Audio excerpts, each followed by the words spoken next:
Good evening, everybody. Nayef Mubarak with Mubarak Law.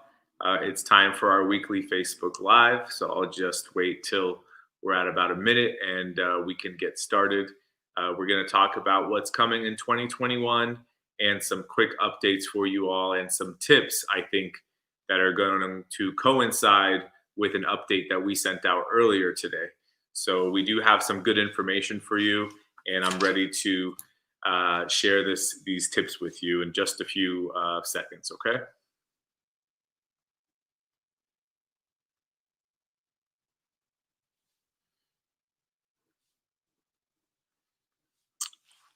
All right, Nayef Mubarak with Mubarak Law. If this is your first time joining, I'll just introduce myself. Every Thursday at 6:30, we try to do a Facebook Live. We want to provide you all with updates on our firm, updates in the law, and try to answer any questions that we can and do this as a routine for you. Of course, next week is Christmas Eve on Thursday, so we wish everybody who's celebrating a Merry Christmas. But so there won't be a Facebook Live. It's very well will probably be the last Facebook Live of the year. So thank you guys who have been watching. This is something that we have added earlier in the year due to COVID. We went all virtual. So we are now happy with at least some tradition where we will continue to have our Facebook Live. So as tradition goes, we start every week's episode with some good news. And this week we have two pieces of good news and good cases. We had a case on Monday approved at the interview for adjustment of status based on marriage. Now, this was a little bit different because the petitioner was not a U.S. citizen. The petitioner was actually a legal resident. So these can be more complicated than your typical adjustment of status in the sense that we have to monitor the visa bulletin, and you also have to make sure the beneficiary, that's the person who's going to receive the green card, is in status. Normally, many people are under the belief that if you're married to a green card holder, they cannot apply for you in the United States. Well, that's not correct if you're in status and the visa is current. So we were able to do this for an individual who has a green card. She applied for her husband, and on Monday, their case was approved, and we were very happy for them. They're from Brazil. We have many clients and friends from Brazil, so congratulations to you all on your green card based on your legal resident spouse. The other case was another wonderful client who became a citizen yesterday, the same day as his interview. He was sworn into, took his oath and became a U.S. citizen. Many of you have seen his picture and have congratulated him. So congratulations to you, sir, and we are happy to have you join our brotherhood as U.S. citizens. So we have some updates in the law. One of them is going to be DACA. You've probably seen the headlines. You've seen all the updates. We've posted about it several times. So for DACA, what's changed is that now first-time applicants can try to obtain DACA. This is the first time this has been available since 2017, when the Trump administration has attempted to wind down the DACA program. So if you're a first-time applicant, you can now apply. Many people would not have applied before if they were underage or were not in high school or did not meet the specific requirements, but now they can seek the protections under DACA. So we're really happy about this. Another benefit to DACA applicants, or even if for those who already have DACA, is the advanced parole document. This document permits those to travel once it's been approved by USCIS, even with your DACA. So even if you entered the country without inspection and you have an advanced parole document, you would be able to travel. If you have any complications like criminal history or deportation or removal order, do not travel unless you speak to an immigration attorney. But for everybody else, this is an awesome opportunity for you all to travel. There was a time where traveling on TPS advanced parole cured somebody's unlawful presence, which would then allow them to become eligible for adjustment of status. So a lot of these changes may lay the foundation to provide you with a benefit, a permanent solution down the line.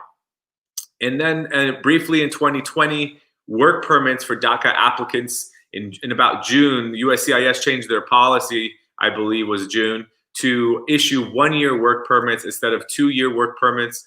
This is now incorrect. What I did on Monday is I literally called every DACA client I've had in the last 6 or 7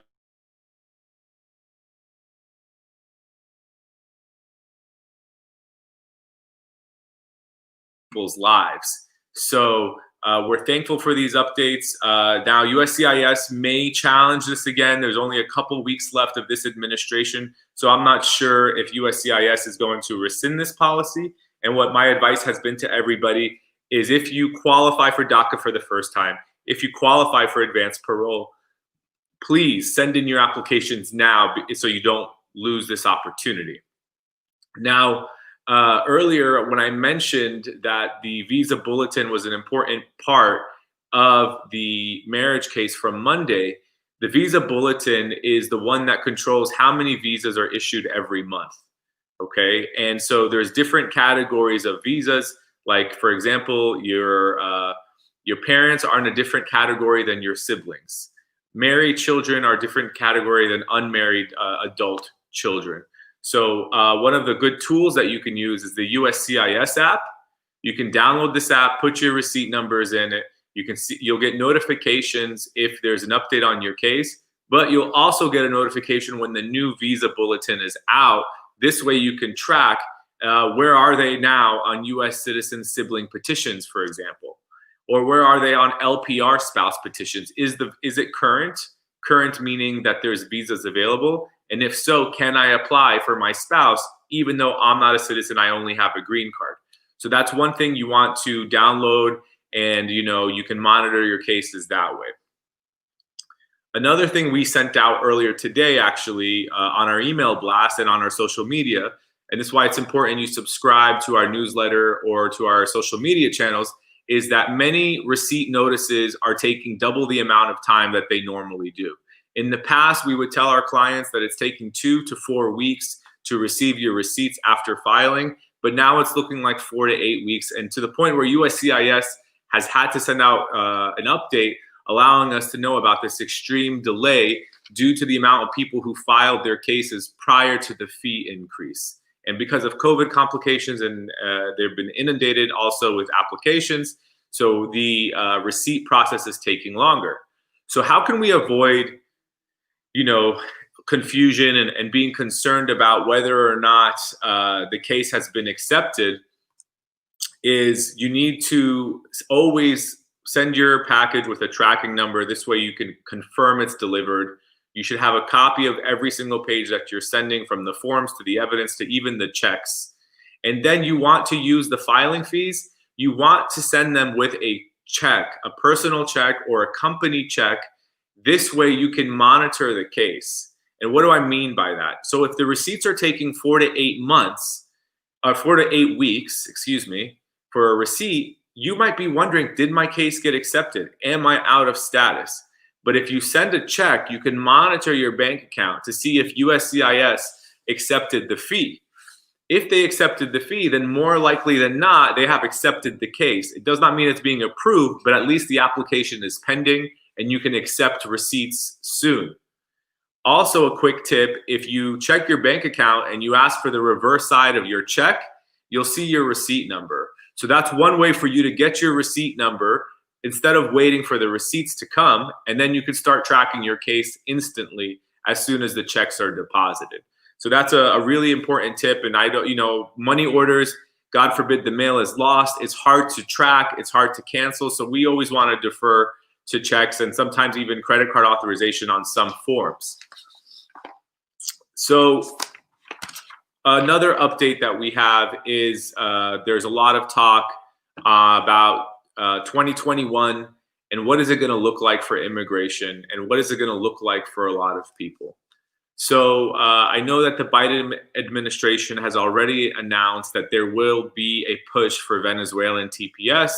I really hope so. We have, thousands of Venezuelans in Central Florida and Florida who would benefit from this to prevent them from having to be sent home to a country that's not safe. So we want to, push for TPS, especially for people who, it's not safe for them to return to their home country. But we will continue to put updates on Venezuelan TPS as soon as we hear more concrete information. But we just wanted to share that with you guys, that it's definitely on our radar, and we hope to see something about it in the near future.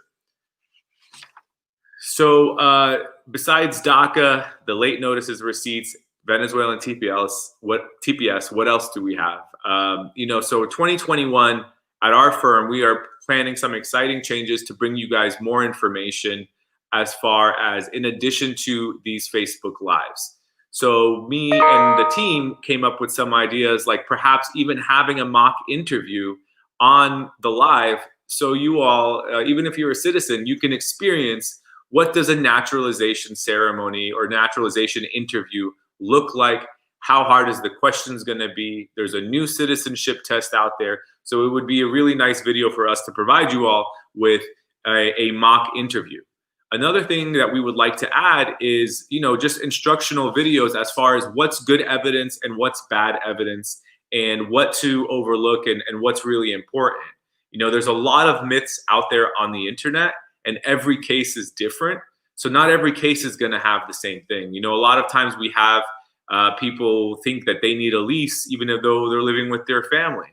No, so you don't need a lease. You just get a statement from the family member that you're living with, for example. So we hope to have many of these videos for you published on our YouTube channel.